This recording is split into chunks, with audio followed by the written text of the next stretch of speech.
स्वागत है आपका। एनडीटीवी देख रहे हैं आप। मैं हूं आपके साथ रितु सिंह। मध्य प्रदेश के बैतूल के छोटे से गांव में रहने वाले बंटी वाडेवा, जी हां, मुश्किलों में गुजरती जिंदगी के बीच अचानक से उम्मीदों का एक रास्ता खुला। केबीसी से बुलावा आ गया। बंटी 240 रुपए लेकर मुंबई पहुंच गए और साथ में लेकर लौटे पूरे 50 लाख रुपए। अपने ज्ञान के भंडार के बूते बिग को कायल कर देने वाले बंटी आज हमारे साथ है। उनके साथ हम खूब सारी बातें करेंगे कि कैसे वो अपने गांव से मुंबई पहुंचे और अब जब 50 लाख रुपए उनके पास है, लखपति वो बन चुके हैं, तो इन पैसों का इस्तेमाल वो कैसे करने वाले हैं। तो आपको एक बार फिर से बता दें, मध्य प्रदेश के बैतूल के रहने वाले हैं बंटी, जिन्होंने 50 लाख रुपए जीते हैं और उनसे आज हम ढेर सारी बातें करने वाले हैं। और देखिए, चर्चा की हम शुरुआत करेंगे। मेरे साथ मेरी सहयोगी अमृतांशी भी जुड़ेंगे और साथ ही साथ बंटी भी हमारे साथ इस वक्त जुड़ गए हैं। बंटी, सबसे पहले तो आपको एनडीटीवी की तरफ से ढेर सारी बधाई और शुभकामनाएं। बंटी जी, देखिए अब तो आप लखपति बन गए हैं। 50 लाख रुपए भी मेरे ख्याल से आपके खाते में आ गए होंगे। दर्शक सबसे पहले यही जानना चाहेंगे, ये जो 50 लाख रुपए आपने जीते हैं, लखपति बंटी अब इन 50 लाख रुपए का क्या करने वाले हैं? बंटी जी। हाँ जी मैम। हाँ, सबसे पहले तो मैं एनडीटीवी को धन्यवाद देता हूँ। और केबीसी के मंच से जो धनराशि जीती गई है, इसका उपयोग सबसे पहले मैं दो कामों में लगाना चाहूँगा। मध्य प्रदेश लोक सेवा आयोग की परीक्षा के लिए, और दूसरा जो है पक्का मकान बनवाना है। तो इन दोनों को सबसे पहले मैं प्राथमिकता दूंगा। बंटी जी, मैंने सुना है कि जब आपका सिलेक्शन हो गया केबीसी के लिए, उसके बाद जब आप मुंबई पहुंचे थे तो आप केवल 240 रुपए लेकर पहुंचे थे। ऐसा है क्या? पहले आपके अकाउंट में कितने रुपए थे जब आप मुंबई पहुंचे और हॉट सीट पर बैठे? हाँ हाँ, जिस समय केबीसी के मंच तक पहुंचे थे और जिस समय हॉट सीट पर बैठे थे, उस समय अकाउंट में मात्र 260 रुपये थे। हम्म। तो चलिए, हाँ 260 रुपए लेकर बंटी जी हॉट सीट पर बैठे थे। खैर, वो तो पुरानी बात थी, लेकिन रातों रात देखिए लखपति यहाँ पर बंटी जी बन गए। मेरी सहयोगी अमृतांशी भी मेरे साथ जुड़ी। अमृतांशी, आप भी अपने सवाल ले सकती बंटी जी से। बिल्कुल, देखिए मध्य प्रदेश में बेहद ही खास लोग रहते हैं और बहुत ही हम कह सकते हैं कि टैलेंटेड लोग भी रहते हैं और बंटी जी उनमें से एक ही हैं। आज उनसे यही सवाल है। बंटी जी, मुझे मालूम है कि ये जो आपका सफ़र रहा होगा ये आसान नहीं रहा होगा, क्योंकि जो व्यक्ति 240 रुपये लेकर मुंबई पहुंचता है, जाहिर तौर पर उसको गरीबी देखनी पड़ी होगी, परेशानी भी होगी। तो ये सफ़र कैसा रहा, शुरू से लेकर अब तक का अपना सफ़र आप प्लीज़ बताइएगा। हाँ, ये सफर थोड़ा काफी लंबा था। हम 2017 से लगातार कोशिश कर रहे थे और 2017 से लेकर 2024 तक हमने लगभग 8 साल का समय लगा इस मंच तक पहुंचने के लिए, जो कि काफी संघर्ष भरा था। और हमने कई कठिनाइयों का सामना किया वहां तक पहुंचने के लिए। जब हम पढ़ रहे थे उस समय परिवार की फाइनेंशियल कंडीशन उतना अच्छा नहीं था। तो हमने कोशिश किया वहां तक जाने के लिए, और फाइनली काफी लंबे समय बाद ये उपलब्धि मिली है। और ये उपलब्धि जो है हमारे गांव के लिए और हमारे पूरे बैतूल जिले के लिए बहुत बड़ी उपलब्धि मिली है, जो हमारे गांव वाले बहुत खुश है एपिसोड को देख के। और कई युवा पीढ़ी है जो मुझे देखकर बहुत सारे प्रेरित होंगे, वो भी मेहनत करेंगे और अपने लक्ष्य तक जरूर पहुंचेंगे और अपने पेरेंट्स का सपना जो है जरूर पूरा करेंगे। तो बंटी जी, आप अपने संघर्ष की कहानी हमें बता रहे थे, हम भी इससे बंटी इंस्पायर हो जी, रहे हैं। बंटी जब जी। आप तैयारी कर रहे थे,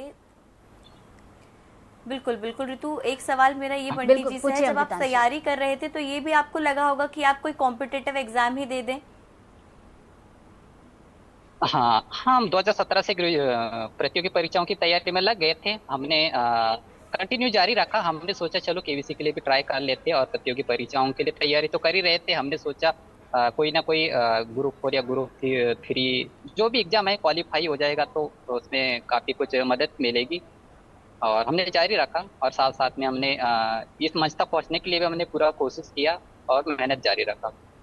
बिल्कुल बंटी जी, मैंने पढ़ा आपके बारे में कि आप एमपीपीएससी की तैयारी भी कर रहे थे, फिर बिल्कुल आपका रितु, आप देख जो रही होंगी रुझान कि था किस तरीके केबीसी को से जो लेकर है था, वो आपने तैयारी भी की, बंटी आप जी यहाँ अपना तक सफर पहुंचे बता भी। रहे हैं। आप थोड़ी देर पहले जिक्र कर रहे थे, एपिसोड देखकर गांव वाले बेहद खुश नजर आए। एक सवाल मेरे मन में ये आया कि चूंकि मैंने ये पढ़ा था कि आपके घर पे टीवी भी नहीं थी, जब आप 50 लाख रुपए जीत कर घर पहुंचे तो आपने अपना एपिसोड कैसे देखा? टीवी की व्यवस्था की थी क्या? हाँ हाँ, केबीसी के मंच तक जब हम गए थे तो उससे पहले टीवी नहीं था। लेकिन जैसे हम मंच से जीत कर आए तो हमने सोचा चलो घर में टीवी नहीं है अपना ही प्रोग्राम आने वाला है और हम ही देख नहीं पाएंगे अपना उस स्वयं का प्रोग्राम को। हमने सोचे चलो टीवी ले लेते हैं, तो हम्म। हम टीवी लेकर अभी लगाए हैं, जो सब परिवार वाले वाले एंजॉय किए। यहाँ तक कि हमारे आषाढ़ी ग्रामवासी वाले हैं, उन्होंने सबने एंजॉय किया। हमने बड़ा प्रोजेक्टर लगवाया था, सभी बच्चे हैं, सभी एंजॉय किए जो हमारे साथ अभी उपस्थित है। तो अमृतांशी, सुना आपने कितना दिलचस्प उन्होंने बताया कि टीवी नहीं थी लेकिन अपना एपिसोड देखने के लिए टीवी यहाँ पर जरूर अरेंज की थी। अमृतांशी।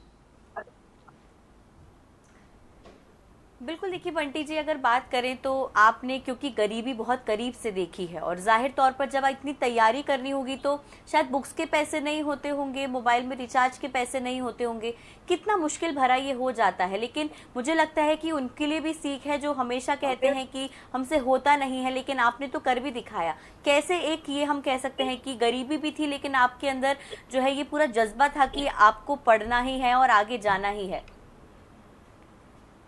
हाँ, जिस समय पढ़ रहे थे उस समय जो है पढ़ने के जो सोर्स थे बहुत कम थे। 4 बुक्स थे जनरल नॉलेज के, उनको लेकर हमने पढ़ाई लगातार जारी रखा। हमने सोचा मेहनत करते रहना चाहिए, सफलता तो अवश्य मिलेगी। जो काफी कठिन था उस समय ये सब कुछ मेहनत करना, लेकिन हम जैसे तैसे करते गए।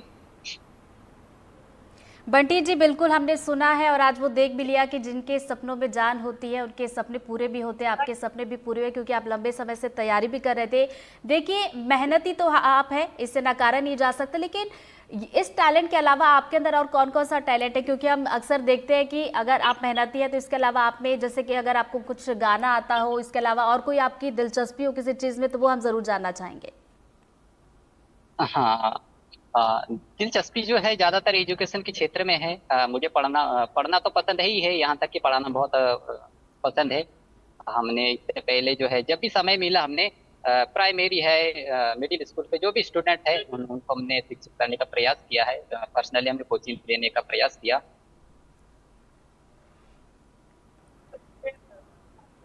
बंटी जी, एक खास बात ये भी है कि आप आदिवासी क्षेत्र से आते हैं और आदिवासी युवक पहुंचता है केबीसी के मंच पर। जब आप वापस लौटे तो आपके गांव वालों का क्या रिएक्शन था? क्योंकि आधा करोड़ आप जीत के लौटे थे, ये कोई छोटी मोटी बात तो नहीं है। Yes ma'am. ये जो उपलब्धि मिली है, ये बहुत बड़ी उपलब्धि है पूरे बैतूल जिले के लिए, अपने प्रदेश के लिए। इससे पहले जो है केबीसी के बारे में गांव वाले बहुत कम जानते थे, कुछ गिने चुने लोग थे जो इसके बारे में जानते थे।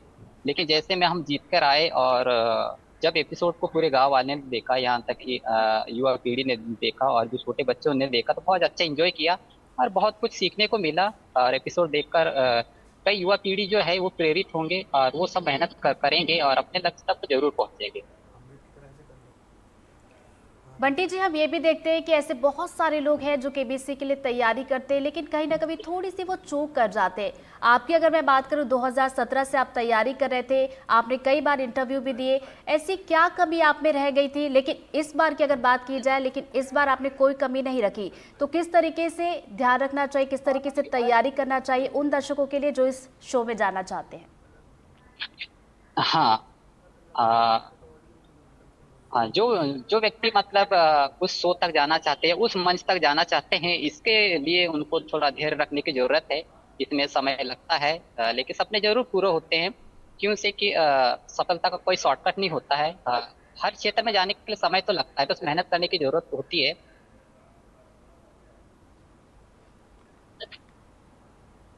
तो मेहनत का कोई बिल्कुल, शॉर्टकट देखिए नहीं होता, मेहनत अमृतांशी, बंटी जी बता रहे हैं। एक तरीके से कह सकते हैं। हाँ, बिल्कुल, देखिए मेहनत बहुत ज़रूरी है। मुझे लगता है कि शायद यही वजह रही है कि इतना छोटा सा एक गांव था। बंटी जी, बहुत खास बात ये भी हो जाती है कि आप पहले गरीबी में जी रहे थे, अब आपके पास 50 लाख रुपए आ गए हैं।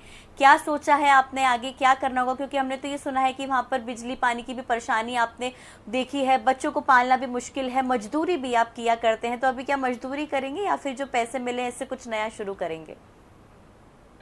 हाँ, जो भी धनराशि जीती गई है उसका इन्वेस्ट मैं अच्छे जगह पे करूंगा। जैसे कि मैं पहले बता चुका हूँ कि जो एजुकेशन के क्षेत्र में मुझे इंटरेस्ट है, तो मैं जो है मध्य प्रदेश लोक सेवा आयोग की परीक्षा जो है उसके लिए तैयारी करूंगा और जो अपना पक्का मकान है वहां पर इन्वेस्ट करूंगा, नया पक्का मकान बनवाने के लिए।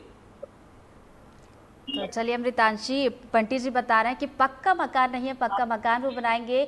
बंटी जी, हॉट सीट पर जब आप बैठे थे, क्योंकि अक्सर हम देखते हैं कि अमिताभ बच्चन सामने हो, हॉट सीट पर आप बैठे हो, कई सवाल आपसे पूछे जा रहे हो, तो जाहिर सी बात है कि हम नर्वस हो जाते हैं और कभी कभी ये भी होता है कि कुछ सवालों के जवाब भी हम भूल जाते हैं। आपके साथ ऐसा हुआ था? आप खुश थे, मजा आ रहा था, या फिर आप भी थोड़े से नर्वस हो गए थे? हाँ, मतलब घबराहट उतना ज्यादा नहीं हुआ था हॉट सीट पर जब बैठे थे। घबराहट जो है हुआ ही नहीं, क्यों से कि ये लंबे समय का मेहनत था, जो संघर्ष था इसके पीछे, और सफलता जब मिलने वाला था हमारे सामने, तो उसमें घबराने वाली ऐसी कोई बात ही नहीं थी, क्योंकि सफलता और मेहनत के सामने जो है घबराहट तो हम्म। अपने आप चली जाती है। बस ऐसा ही हुआ था, घबराहट बिल्कुल भी नहीं हुआ। तो अमृतांशी, आपने सुना कि बंटी जी कह रहे हैं कि घबराहट बिल्कुल नहीं हुई थी, और जाहिर सी बात है कि लंबे समय से तैयारी कर रहे थे और इसीलिए कॉन्फिडेंस बंटी जी का कमाल का था, इसीलिए हाँ 50 लाख रुपए जीतकर वो लौटे। अमृतांशी, बिल्कुल। देखिए रितु और बंटी जी, एक खास सवाल मैं पूछना चाहूंगी आपसे। कई लोग केबीसी में इसलिए भी जाते हैं क्योंकि उनका सपना होता है कि वो सदी के महानायक अमिताभ बच्चन जी से मिले। तब आपकी मुलाकात हुई होगी, तो किस तरह का उनका जो है वो आपके प्रति व्यवहार रहा, किस तरह से आपको भी खुशी हुई मिली होगी, क्योंकि आप भी लंबे समय से उनकी फिल्में देखते रहे होंगे। जब उनसे पहली मुलाकात हुई, हॉट सीट पर बैठ के बातचीत हुई, क्या कैसी मदद रही, कैसा पूरा उनका जो है वो रिएक्शन था? मैं प्रश्न थोड़ा सुन नहीं पाया ठीक से। सभी की हेलो। एक जो है बहुत इच्छा होती है बंटी जी की, उनकी जो है अमिताभ बच्चन जी से मुलाकात हो। आपको आवाज आ रही है मेरी? हाँ हाँ, बराबर सुनाई दे रही, थोड़ा प्रश्न सुन नहीं पाया था ठीक अमिताभ से। बच्चन जी से मिलने के लिए भी कई लोग एबी जी जी जी जी बताइए बंटी जी। आ, हाँ, कई लोगों का सपना होता है अमिताभ बच्चन से मिलना और वहाँ मंच तक पहुँचना। फाइनली ये तो मेरा सपना था, वो पूरा हुआ। और कई लोग जो है सपना देखते हैं कि हमको वही जाना है और अमिताभ बच्चन सर से मिलना है। ये सपना जरूर पूरा होगा, बस मेहनत करते रहना है और धैर्य रखना है। इसमें धैर्य रखने की बहुत ज्यादा जरूरत होती है, क्योंकि कई बार सुनने को आता है कि बोले हमने तो 2000, मतलब जब से केबीसी शुरू हुआ है 2000 से, तब से हम मैंने प्रयास करते आ रहे हैं, लेकिन अभी तक जो सपना पूरा नहीं हुआ है। ऐसा होता है कभी कभी, हम्म। और अपना मेहनत अगर साथ रहेगा और किस्मत साथ रहेगा तो ये बहुत जल्दी भी पूरा हो जाता है। कभी कभी समय भी लगता है, बस धैर्य रखने की जरूरत होती है। बंटी जी, अच्छा ये बताइए कि जैसा कि अमृतांशी भी कह रही थी कि सदी के महानायक अमिताभ बच्चन को देखने के लिए, देखिए हम भी बड़े बेताब हो जाते कि एक बार उनसे जरा सामने से मुलाकात कर ले। आप तो उनके सामने बैठे रहे, उनके सवालों के जवाब दिए, लेकिन आपका एपिसोड जो मैंने देखा उसमें कमाल की बात ये थी कि अमिताभ बच्चन आपके सामने थे और आप कह रहे थे कि आपका फेवरेट एक्टर अजय देवगन है। हाँ, अजय देवगन जी। तो ऐसे में अमिताभ जी का कोई रिएक्शन था क्या? आ, हाँ, अमिताभ बच्चन का रिएक्शन था जब मैंने एक्टर अजय देवगन सर के बारे में मैंने बताया था कि वो मेरे फेवरेट एक्टर हैं, जो बहुत अच्छे लगते हम्म। हैं। और जब मैंने डिस्कस किया था कि शांत स्वभाव के लगते हैं और जब मुस्कुराते हैं तो मतलब ऐसे हजारों दिलों को खुशी मिल गई है, ऐसा मतलब बहुत अच्छे लगते हैं। तो हम्म। अमिताभ सर ने मजाक किया था कि बोले नहीं भाई साहब, बोले जैसा दिखते वैसा है ही नहीं, बोले जब हम्म। झगड़ा होती है तो बहुत मारते हैं, बोले मतलब ऐसा उन्हें मजाक किया था। हाँ चलिए अमृतांशी। बिल्कुल बिल्कुल। देखिए हल्के फुल्के जो है पल शेयर करके लौटे हैं केबीसी के साइड से। बंटी जी, जब 50 लाख का हाँ प्रश्न था और उस समय रिस्क बिल्कुल भी नहीं लिया जा सकता था, और 50 लाख का प्रश्न आपने हाँ। देखा, हालांकि 50 लाख जीत के लौटे, क्या लगता है कि तैयारी और होती तो क्या 1 करोड़ तक ही टच कर जाता, और क्या अगली बार इसके लिए मेहनत करेंगे अगर मौका मिला तो? हाँ, लगभग किस्मत में इतना ही था। मैं जब मंच तक गया था तो मैं यही सोच के गया था कि अपन तो बस 3,20,000 जीत के आ जाएंगे, ये बहुत बड़ी उपलब्धि होगी। लेकिन उससे कहीं ज्यादा मिला। हर किसी को मतलब मौका नहीं मिलता कि 1 करोड़ के प्रश्न का सामना करे। हमने सामना किया, हम बिल्कुल निराश नहीं हुए कि 1 करोड़ हम जीत नहीं पाए, 1 करोड़ का जवाब दे नहीं पाए, क्योंकि हम तो 3 भी जीत के गए सर, कहाँ 50 लाख तक 1 करोड़ तक पहुंचे थे, हालांकि जवाब नहीं दे पाए। कोई निराशा नहीं है, बहुत खुश है। अच्छा बंटी जी, ये बताइए, आपने ये तो बताया कि 50 लाख रुपए मिलेंगे, पक्का मकान आप बनाएंगे, क्योंकि आप पढ़ने में हाँ काफ़ी रुचि जब रखते हैं, पढ़ाई में भी खर्च आप करेंगे। ये जो पैसे मिले इससे शॉपिंग वॉपिंग कराने वाले हैं कि नहीं अपनी पत्नी को? हाँ, नॉर्मली शॉपिंग तो चलती है लाइफ में, वो शॉपिंग बहुत बड़ी बात नहीं होती है, वो तो नॉर्मली वो तो चलता रहेगा। हम्म। इसके अलावा बंटी जी, मैंने ये भी पढ़ा था आपके बारे में कि आप समाज सेवा भी करते, इसमें भी आपको रुचि है, तो इसमें से कुछ पैसे समाज सेवा के लिए भी मुझे लगता है आप जरूर लगाएंगे। हाँ, यस यस, मैं अवश्य। तो अमृतांशी, आपने सुना बंटी जी कह रहे थे कि देखिए घर तो बनवाएंगे, एजुकेशन में भी पैसे खर्च करेंगे, और जो शॉपिंग को लेकर उन्हें बड़े अच्छे से जवाब दिया कि शॉपिंग तो भाई चलती रहती है, समाज सेवी भी वो है, समाज सेवा करते उसमें भी वो कुछ पैसे लगाएंगे। अमृतांशी, बिल्कुल।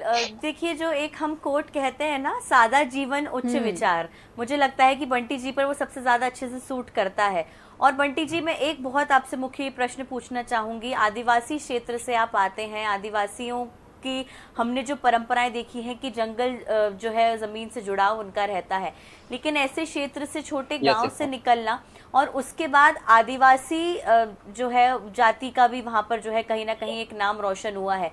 आपके गांव के जो यंग हाँ लोग हैं, जो युवा लोग हैं, क्या उनको भी आप ये सीख देंगे कि मेहनत से ही होगा, और पढ़ाई बहुत जरूरी है, पढ़ाई से भागना नहीं चाहिए? हाँ। हाँ, पढ़ाई से भागना बिल्कुल भी नहीं चाहिए है, पढ़ाई करने की जरूरत होती है, ये सब करना चाहिए। और मतलब छोटे से छोटे कई गांवों से वह अच्छे अच्छे टैलेंटेड लोग निकल सकते हैं, बस उनको मार्गदर्शन की जरूरत होती है। उससे भी अच्छे अच्छे पद में जा सकते हैं। ये तो लाइफ का छोटा सा उपलब्धि था मेरे लिए, पूरे गांव के लिए, जिले भर के लिए। यहाँ तक कि आईएएस आईपीएस जैसे भी हमारे गांव से निकल सकते हैं, बस उनको सही मार्गदर्शन सलाह मिलनी चाहिए। और जो जो कुछ कमियां होती गाँव में, उन कमियों को अगर प्रशासन ध्यान देता है तो ये सब पूरा होगा। जैसे मेरे गाँव की बात की जाए तो बहुत सारी समस्याएं हैं। जो स्कूल्स होते हैं वहाँ उनको जितने टीचर होने चाहिए वो टीचर की उपलब्धता नहीं है।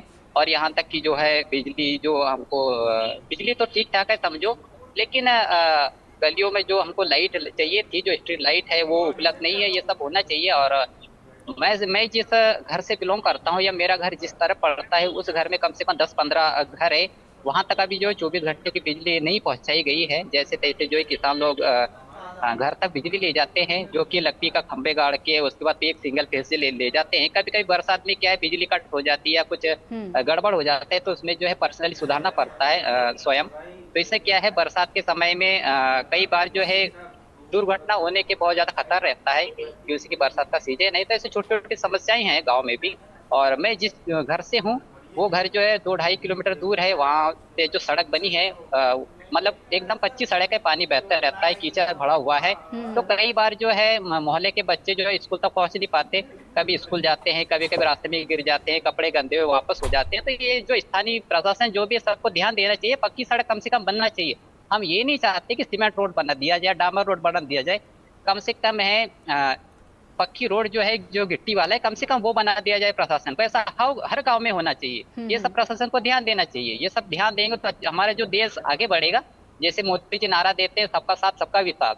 ये विकास तो तब होगा ना जब प्रशासन ध्यान देगा, सब लोग ध्यान देंगे, तब होगा। हम तो बस लगे रहते हैं, इधर की बातें उधर, उधर की बातें इधर ही। तो ये न्यूज चैनल के माध्यम से ये बात में सब प्रशासन के पास पहुंचाना चाहता हूँ कि ये छोटी छोटी कमियां हैं मेरे गांव में। तो मेरे गांव में जो समस्या है उनको तो सुधारा ही जाए। हर गांव की जो समस्या है, ये सब दूर होना चाहिए। अमृतांशी, आपने सुना, बड़ी अच्छी बात इन्होंने कही कि अपनी जीत को लेकर तो वो अपनी पूरी जर्नी बता रहे हैं, साथ ही साथ विकास को लेकर भी उन्होंने बातें कही। ये बड़ा अच्छा लगा मुझे बंटी जी आप में। बंटी जी, एक सवाल मेरा ये भी था थैंक यू मैम। कि बदलाव की अगर बात की जाए, चूंकि देखिए आप पहले गांव में रहते थे, तैयारी कर रहे थे, पढ़ रहे थे, केबीसी तक नहीं पहुंचे थे, तब शायद मुझे लगता है कि गांव के अलावा कुछ लोग आपको जानते होंगे। लेकिन अब जो बदलाव आया है, चूंकि आप लखपति बन गए, पूरे देश दुनिया के लोग आपको जानते हैं, मुझे लगता है आप घर पर अब जब पहुंचे होंगे गाँव में, तो लोग आपके साथ सेल्फी लेने के लिए भी आगे पीछे घूम रहे होंगे। हाँ हाँ, इससे पहले जो है बहुत कम लोग जानते थे, गांव वाले तो जानते थे, तो वो बात अलग है। यहाँ तक कि ये जो चर्चा है पूरे बैतूल जिले भर में है, मध्य प्रदेश में, तो है वो बहुत बड़ी बात है। जो लोग मिले नहीं जानते थे, आप बहुत सारे लोग जो बधाई देते हैं कि भाई ये बैतूल जिले के लिए बहुत बड़ी उपलब्धि है, बहुत बड़ी खुशी है, बधाई की बात है। मतलब बहुत सारे लोग जानने लग गए हैं, और अच्छी बात है, आगे लोग इससे प्रेरित होंगे। अमृतांशी, बंटी जी, एक बहुत आपने जो अपनी परिस्थितियों का जिक्र किया कि काफी विकट परिस्थितियों में आपने जो है तैयारी की है। एक संदेश उन लोगों के लिए जरूर मैं चाहूंगी आपसे जो कि परिस्थितियों से हार मान जाते हैं, परिस्थितियों से को देखकर पीछे हट जाते हैं अगर विकट होती हैं तो कैसे, क्योंकि आपने भी कई देखी हैं, क्या संदेश उनके लिए जो कि ऐसे जो है परिस्थितियों में बहुत मजबूती के साथ खड़े रहें, कैसे इनका सामना करें, आपको हाँ। क्या लगता है? हाँ, ये परिस्थितियां मायने नहीं रखती है। जब लक्ष्य अपने हमने अगर सपना डिसाइड किया है ना, तो हमें ये नहीं सोचना चाहिए कि हम गरीब है या तो फिर पैसे नहीं है, ये मायने नहीं रखता। बस उसके प्रति मेहनत करते रहना चाहिए, और मेहनत अगर करेंगे तो लक्ष्य तक जरूर पहुंचेंगे। जो कहते हैं ना कि हार मानने वाले की जीत नहीं होती है कि नहीं, और कोशिश करने वालों की कभी हार नहीं होती। बस कोशिश करते रहना चाहिए, ये सब कुछ अच्छा होता है, चाहे वो जो भी क्षेत्र में जाना चाहते हैं, युवा पीढ़ी जो भी है। बस मेहनत करने की जरूरत होती है। बड़ी अच्छी बात कही आपने बंटी जी, कोशिश करने वालों की हार नहीं होती। समय कम है लेकिन फिर मैं एक बहुत छोटा सा सवाल करना चाहूंगी। मुख्यमंत्री मोहन हाँ। यादव की बात की जाए तो उन तक भी आपके लखपति बनने की बात पहुंची, सम्मानित करने की बात भी उन्होंने कही। इसको सुनकर आपको कैसा लगा?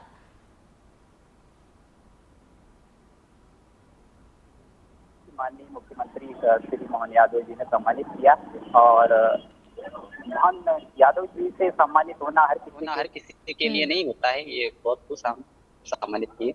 हम्म।